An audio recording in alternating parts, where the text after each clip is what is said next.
Morning. Sige, pasok po. Ito po. Ano? Matagal na po akong ano eh. Meron pa akong MR. Kaya matagal na po yan eh. Kasi nagpa-therapy na po ako sa iba. Hindi po, ano po bang nararamdaman nyo? Ano po? Ito, pag naglalakad na po ako, naninigas na yung ganito ko, hindi na ako makalakad. Tapos, yung ganito ko nasa. Ano pong naunang sumakit?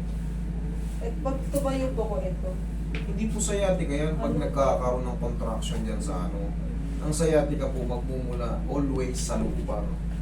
sabi Yun po ko ang sa sciatica. doktor dun sa orthopedic, ano daw po yung, ipit daw po yung ulit ko dito sa ano, balakang. Tapos sabi ko, hindi daw ko ano, tutuloy daw kung hindi na Hindi mo sa therapy o operahan. Operahan daw. Opo. Base kasi sa explanation nyo, dyan nauunang sumakit, hindi dito. Pero kung Pag natayo na po ako. sumasakit po ba yung balakang nyo? Pagka natayo na po ako na matagal, medyo nag-ano ko. Pabaliktad? O, di ba gaya nga na sabi nyo, napakatagal na, mga ilang taon na, Ano na po yun? para magtugma tayo kasi Naramdaman ko po to, ano, nung nagpapacheck up ako sa doktor ko sa internet, 2022, 23, tapos sabi niya, 22, o sabihin natin 23, 3 years Tapos- lang. 3 years. tapos sabi niya, kailangan, binigyan niya muna ako ng mga pang sakirot, kung wala. Tapos susunod sabi niya, kailangan magpa-ano ka na, MRI, sabi niya sa akin. Yun nga, tapos nakita nga. Tapos sabi niya, nirefer niya ako sa orthopedic.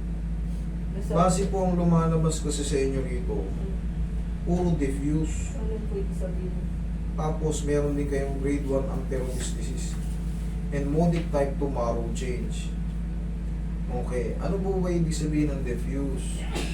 Ito po yung mga binabanggit na yan. Magmula sa L3, L4, pababa, L4, L5, L5, S1. Ito po yung L3, L4, L4, L3 sa ayan, sa upper ng L3, ay sa lower ng L3. Pero yung buong disc na L3 yan. Base nito kasi L3, L4, L3, L4, L3, L4, tapos L4, L5. L4, L5 again, L5, S1. Yan, bali yan. Diyan ang merong sira. Tapos modic type 2 and marrow change sa L4, L5. Ito yung L4, L5. Ito. So pag marrow, itong ano na to, yung loob niyan. Ngayon, base rito, puro, ang diffuse kasi pumutok na eh. Nag-diffuse na. Pirat na siya talaga. Pirat na po siya talaga. Ngayon, ang mangyayari po dito, pag napirat na po siya, maaring magbago siya ng posisyon. Kagaya nito, may anterolisthesis over L4, L5. Ano po ba yung anterolisthesis? Ayan, kung mapapansin nyo, nakalinya siya. Ngayon, itong L4, L5 mo, umusog na yan paharap. Kaya ngayon, naiipit ngayon yung ano, naiipit ngayon yung mga sciatic nerve nyo.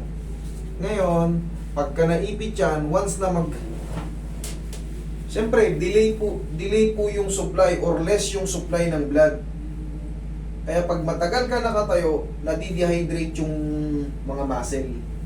Kaya, humahapit siya. Kaya ang gagawin nyo na naman, hihiga kayo, pasisingawin nyo. Okay na naman. O, pag napahinga, ayan, ganyan, okay yan, kasi nakaano. Pero pagka yan, pinilit nyong i-straight ng ganyan, mag-aano yan, magre-react yung mga muscle, ganun po ang nararamdaman nyo. Ang problema, putok lahat. Nung kailangan yung sa akin ang take ko ito, kailangan nyo ma-opera. Kung ayaw nyo magpa-opera, titiisin nyo to, hindi kaya ng ano to, meron kayong modic type 2 sa marrow. Delikado po siyang ibong setting. Opo, delikado po siyang ibong setting. Tapos, yan yung anterolisthesis na yan. Kailangan kasi ito may tulak eh. Pero kung modic type 2 na kayo, medyo risky na siyang palagutukin. Yun po ang ano yan. Kaya ang gagawin nyo dyan, gradually na lang magba-back brace kayo. Tapos, parang maintenance na lang, hindi kayo magpapa-opera. Magpa-back brace, tapos, pag nagre-react yung muscle, haplos ng paw. Ganun lang po ang ano, para kumalma kagad yung muscle. Para makatagal kayo makalakad. Ngayon, ito, delikado po itong galawin eh. Hindi na po siya pwedeng ibang setting kasi mahina na po yung nakaano, bumibigay po. Pag binonset mo yan, magko-collapse lahat yun. Flash down yan, mag-aano kayo. Maaaring hindi na kayo makatayo. Yun po ang ano yan, risky po yan. Risky po siyang pakialaman. Kaya kita mo, ilang taon na kayo, nag-aano kayo sa ospital, hindi talaga. Nagte-therapy na rin kayo. Kinukuryente yan, minamassage. Hindi pa rin umuubra. Kailangan kasi ito, maitulak tong anterolisthesis na to. Pero dahil nga nagkaroon nga ng modic type 2 marrow change, anterior opposing end plates of L4, L5, yun din po yung na siya. Hindi na niya kayang i-hold. Kaya ang gagawin nyo, back brace. Nakakatayo pa naman kayo eh. Ngayon nga, ganun na lang. Massage sa balakang, tapos massage dito sa mga legs, sa mga muscle. Wala na po munang ano dyan. Kasi baka mag-collapse ng tuluyan. Kasi magmula rito, diffuse na po yan. Ano ba ibig sabihin ng diffuse? Para lubusan nyo maintindihan, pumunta kayo rito sa impression. I-type nyo sa Google or sa YouTube. May animation yun na lalabas, mga video. What is diffuse disc bulge? What is modic type 2 marrow end plates of ano? Yan o yung mga na. What is this desiccation? What is anterolisthesis? I-type nyo lang po yan. Lubusan nyo po maintindihan. Okay?